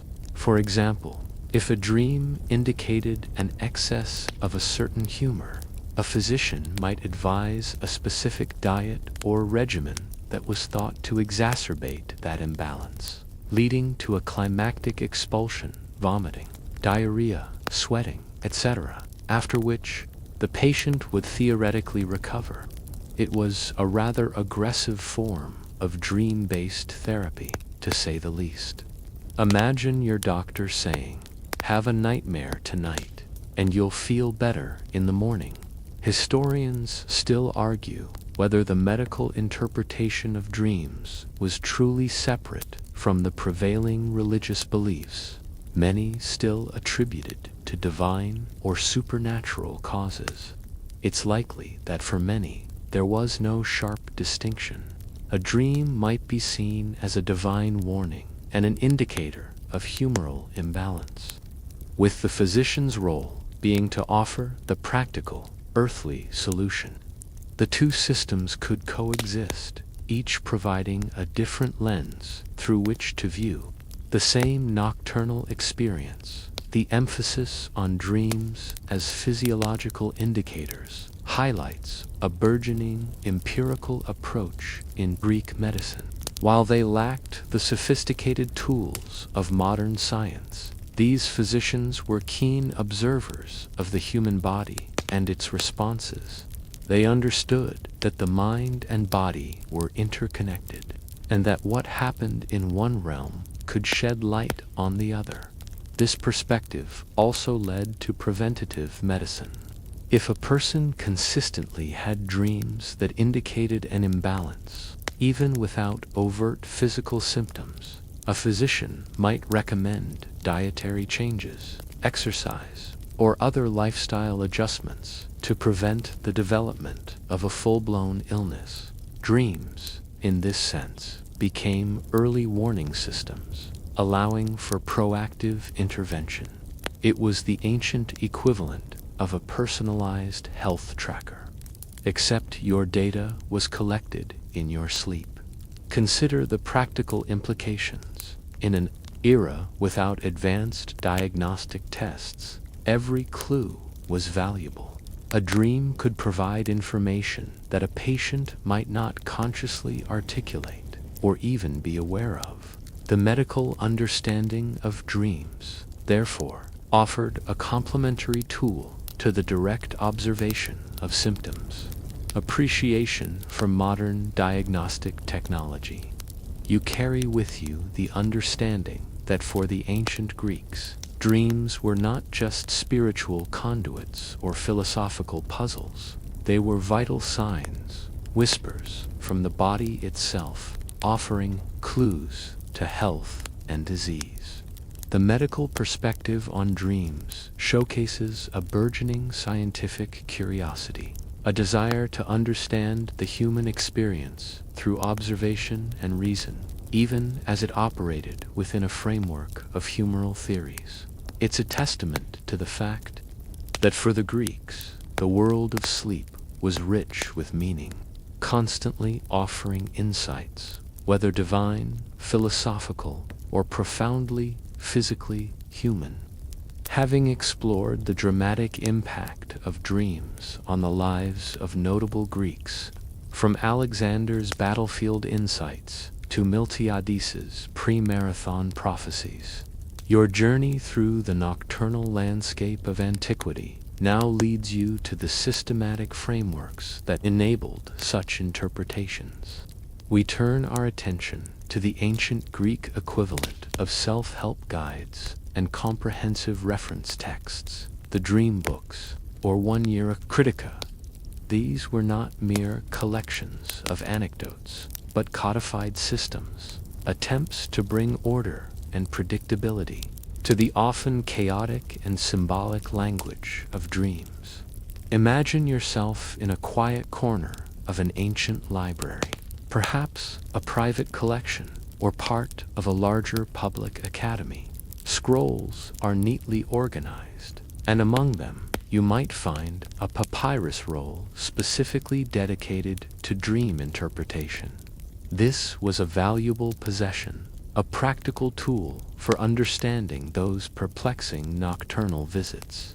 These dream books were a mainstream historical fact, serving as vital resources for both professional one-year rokritai and ordinary individuals seeking to decipher their own nightly visions. The most famous and well-preserved example of such a work is the One Rekruteka by Artemideris of Daldis, written in the 2nd century AD during the Roman imperial period, but drawing heavily on much older Greek traditions. This colossal work, spanning 5 books, is less a collection of personal interpretations and more a systematic treatise, attempting to classify, analyze, and interpret dreams based on principles Artemideris claimed were derived from extensive research and direct experience. He consulted countless earlier dream interpretation texts, some of which are now lost to us, and interviewed numerous dreamers. It's like the ancient world's comprehensive guide to understanding your subconscious, minus the modern psychological jargon. Artemideris's One Rekruteka wasn't just a list of symbols and their meanings. It delved into the nuances of dream interpretation, emphasizing that the same dream symbol could have different meanings depending on the dreamer's personal circumstances, social status, profession, gender, and even their physical health. For example, a dream of flying might be a positive omen for a free citizen, signifying success or liberation, but for a slave, it might portend an escape attempt that would lead to severe punishment. This sophisticated contextual understanding is a remarkable aspect of ancient Greek oniromancy. The book categorized dreams into various types, similar to what we discussed earlier, distinguishing between theorematic dreams, those that directly depict future events, and allegorical dreams, those that convey meaning through symbols. Artemideris provided a vast lexicon of symbols and their potential interpretations, covering everything from animals and natural phenomena to human activities, body parts, and even specific objects. Dreaming of teeth falling out, for instance, often foretold the death of a family member. Dreaming of building a house might signify marriage or the establishment of a family. It was a rigorous system, reflecting a desire to impose order on the seemingly random world of the unconscious. A quirky or fringe tidbit about Artemideris's work is his insistence on the importance of consulting the dreamer's temperament and custom, their usual habits and lifestyle, when interpreting dreams. He even suggested that some dreams were simply manifestations of a person's waking thoughts and anxieties, without any prophetic significance. This shows a surprisingly modern, almost psychological insight into the nature of dreams, acknowledging that not every nocturnal vision was a message from the divine. He was a pioneer in recognizing the individual's role in shaping their own dream content. Historians still argue whether Artemidorus's Onera Critica was merely a compilation of existing traditions, or if he truly introduced new, systematic methods of interpretation. It's likely a blend of both. He synthesized vast amounts of prior knowledge and added his own observations and perhaps more rigorous analytical framework. Regardless, his work became the definitive text on dream interpretation, for centuries influencing later Roman, Byzantine, and even Arabic dream manuals. It solidified the notion that dreams could be systematically understood and deciphered. The existence and popularity of these dream books highlight the demand for readily accessible knowledge about dreams. Not everyone could afford a personal €1 croti or travel to an Asclepian. These books democratized dream interpretation to a certain extent, allowing individuals to attempt to decipher their own dreams, or at least gain some insight into the prevailing interpretations. It was a form of popular literature, providing comfort, guidance, and a sense of control in an unpredictable world. The content of these dream books also reveals much about ancient Greek daily life, anxieties, and aspirations. By studying the symbols and their interpretations, we gain a fascinating glimpse into their cultural values, their fears, illness, death, poverty, political instability, and their hopes, prosperity, marriage, children, victory. The mundane details of life, food, clothing, household items, were all given symbolic weight in the dream world, reflecting their interconnectedness with the cosmic order. Furthermore, these books also addressed the ethical dimension of dream interpretation. Artemidorus, for example, stressed the importance of the interpreter's honesty and integrity, warning against manipulation or deception for personal gain. This reflects the broader Greek concern with merit or virtue. Even in the realm of prophecy, the very act of interpreting dreams was seen as a serious responsibility, given the profound impact it could have on an individual's life. The influence of these dream books wasn't limited to the common person.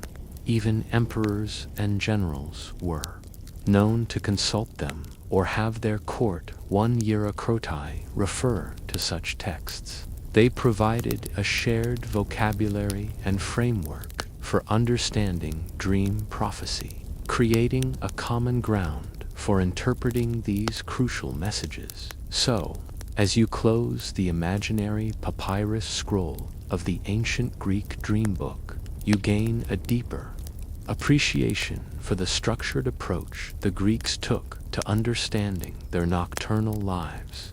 These were not just fleeting phantoms, but meaningful communications, capable of being analyzed and interpreted through a systematic framework. The dream books represent a significant step in humanity's ongoing quest to decipher the mysteries of the unconscious, transforming the often baffling world of sleep into a legible and often prophetic text. Having meticulously turned the pages of ancient Greek dream books, deciphering the systematic approaches to understanding their nightly visions, it's now time to confront a fundamental truth of any widespread belief system. There will always be doubters. As you shift your perspective, imagine yourself not in a hushed temple or a scholar's library, but in a bustling Athenian agora, where philosophical debates could be as fierce as political arguments. Here, amidst the passionate discourse, you would undoubtedly encounter voices of skepticism, challenging the very notion of prophetic dreams and the validity of dream divination. This skepticism wasn't a modern invention. It was a vibrant, often vocal, component of ancient Greek intellectual life. While belief in divine intervention and prophetic dreams was widespread, it was by no means universal. Many thinkers, particularly those who championed reason and empirical observation, viewed dream interpretation with a critical eye, questioning its reliability and even its morality. This ongoing scholarly debate is a mainstream historical fact, highlighting the dynamic intellectual landscape of ancient Greece. One of the most prominent sources of skepticism came from the very philosophers we discussed earlier, Aristotle. While carefully dissecting the physiological basis of dreams, was famously wary of their prophetic claims. His pragmatic mind struggled with the idea of consistent, divine messages being sent through such a seemingly random and often chaotic medium. He pointed out that dreams often came to ordinary people, not just the wise or virtuous, and that their content was frequently nonsensical or self-contradictory. If the gods were truly sending messages, he reasoned, wouldn't they be clearer and more consistent? This pragmatic questioning of divine intent reveals a core tenet of his skepticism. Another form of doubt stemmed from the observation that dreams were often influenced by physical states. Physicians, as we explored, understood that indigestion, fever, or even the consumption of certain foods could lead to vivid, disturbing, or simply bizarre dreams. If a dream could be attributed to a heavy meal, then its claim to divine inspiration was significantly weakened. This practical, almost common-sense approach eroded the mystical veneer surrounding every nocturnal vision. It's like arguing that your nightmare about being chased by a giant pizza slice might just be a result of that extra pepperoni you had for dinner, not a warning from Hades. The inherent ambiguity of dream interpretations also fueled skepticism.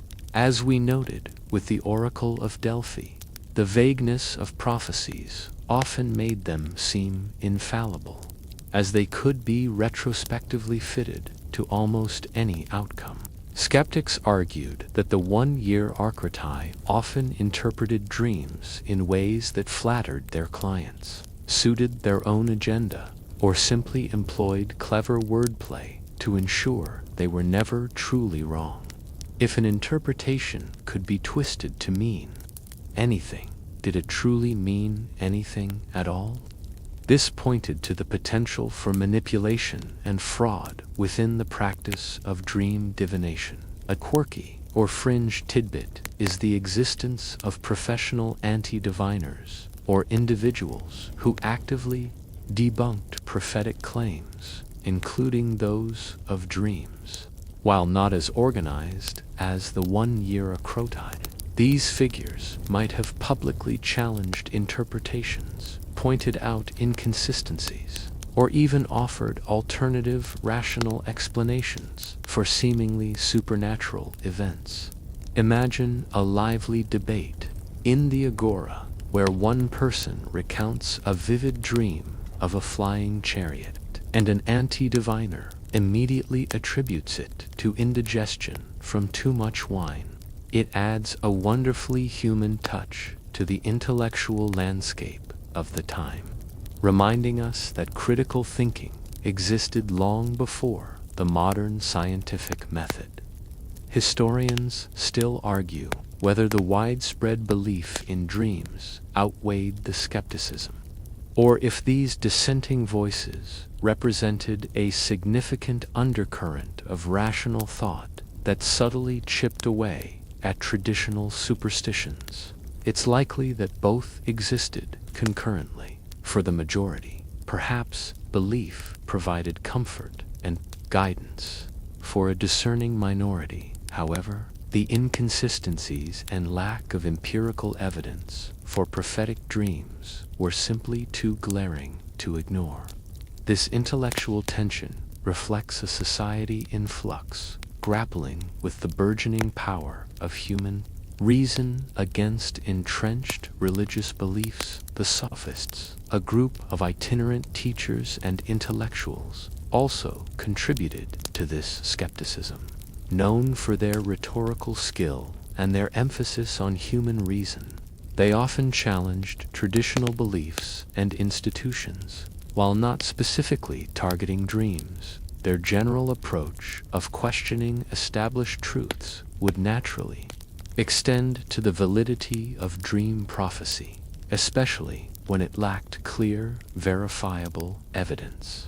Their focus on logic and persuasive argument encouraged a more critical examination of all claims, divine or otherwise. Even within religious texts, there were often warnings about false dreams or deceptive visions. This inherent caution within the belief system itself paradoxically fed skepticism. If some dreams were false, how could one reliably distinguish the true from the misleading? This internal conflict provided ample ground for doubters to stand upon, highlighting the inherent risk in blindly trusting every nocturnal vision. The very success of dream interpreters might have inadvertently fueled skepticism. When interpretations were consistently positive or conveniently aligned with the desired outcome, it could raise eyebrows. Conversely, when interpretations led to negative consequences, it could lead to disillusionment and a questioning of the entire practice. The human tendency to only remember the hits and forget the misses meant that failures were often swept under the rug.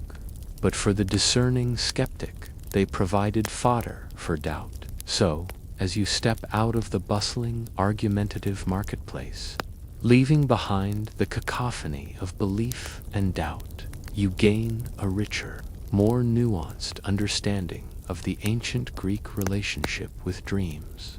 It wasn't a monolithic acceptance, but a dynamic interplay between profound faith and probing reason.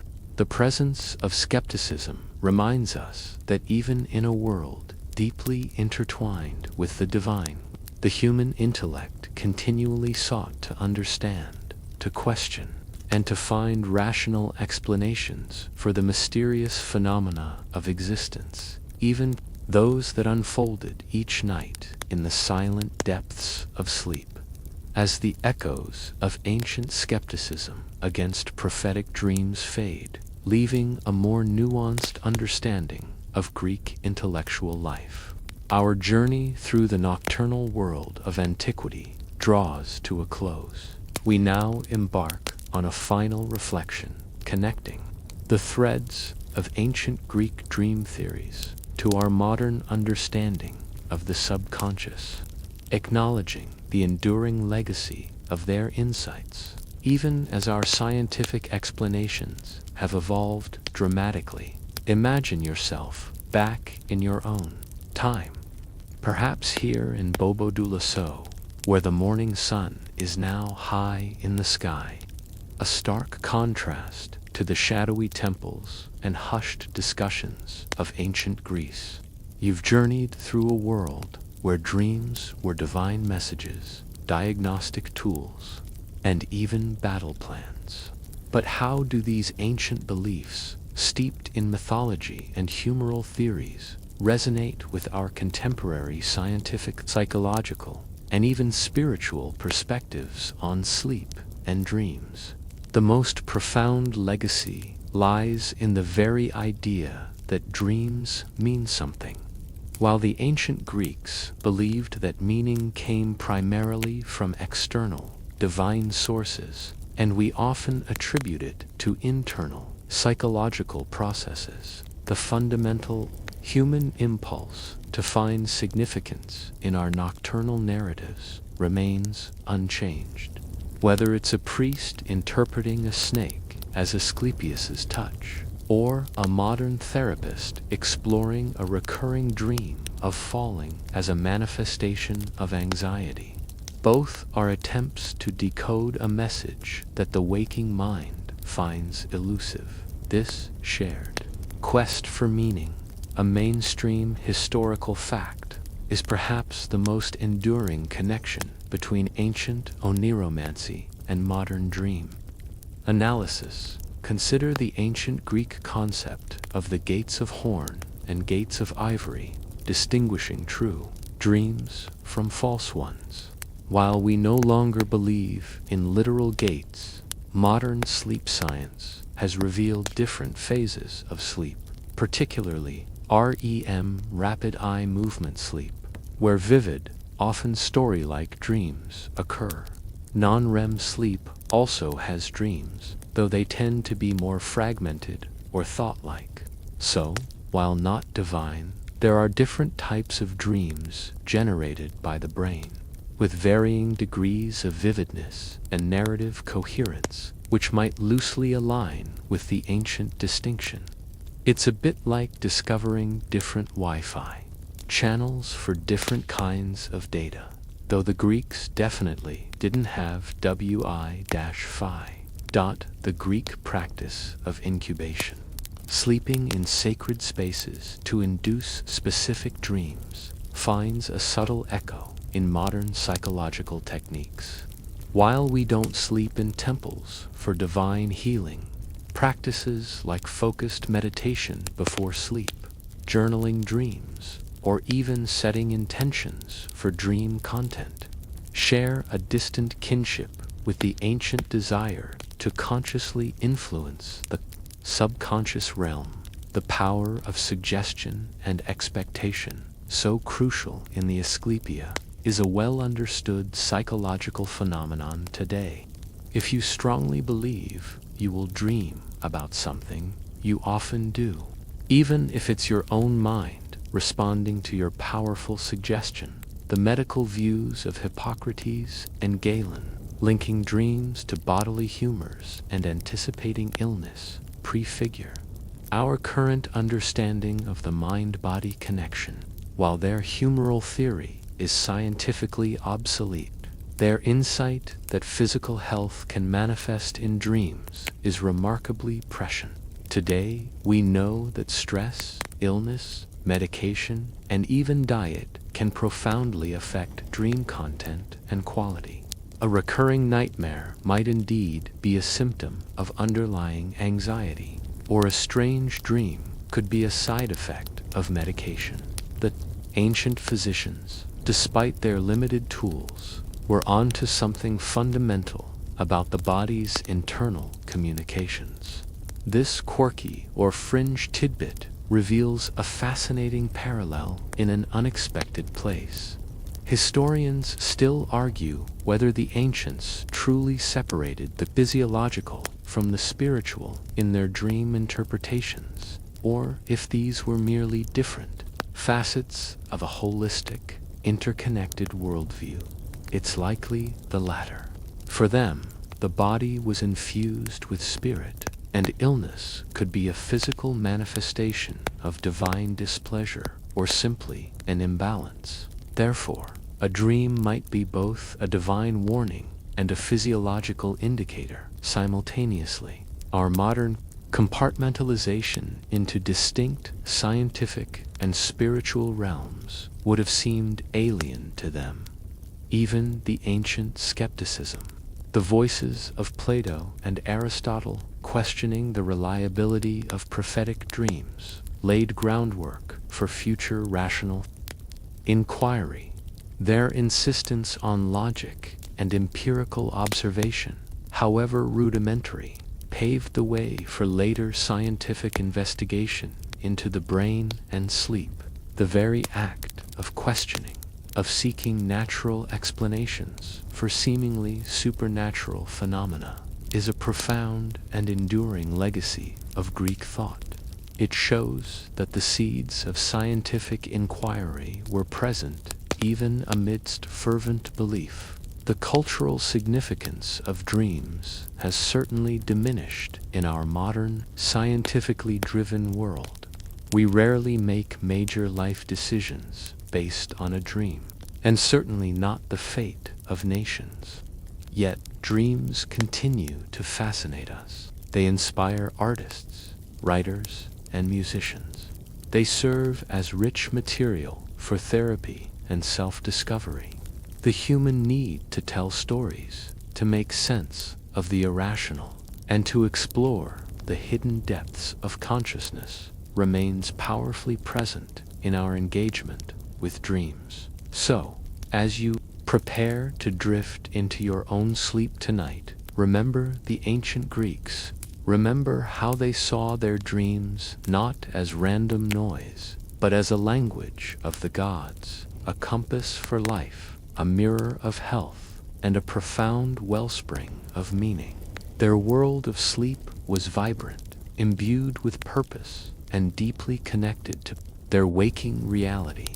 Though our explanations have changed, the fundamental mystery of dreams endures, a testament to the enduring human quest to understand that most enigmatic third of our lives.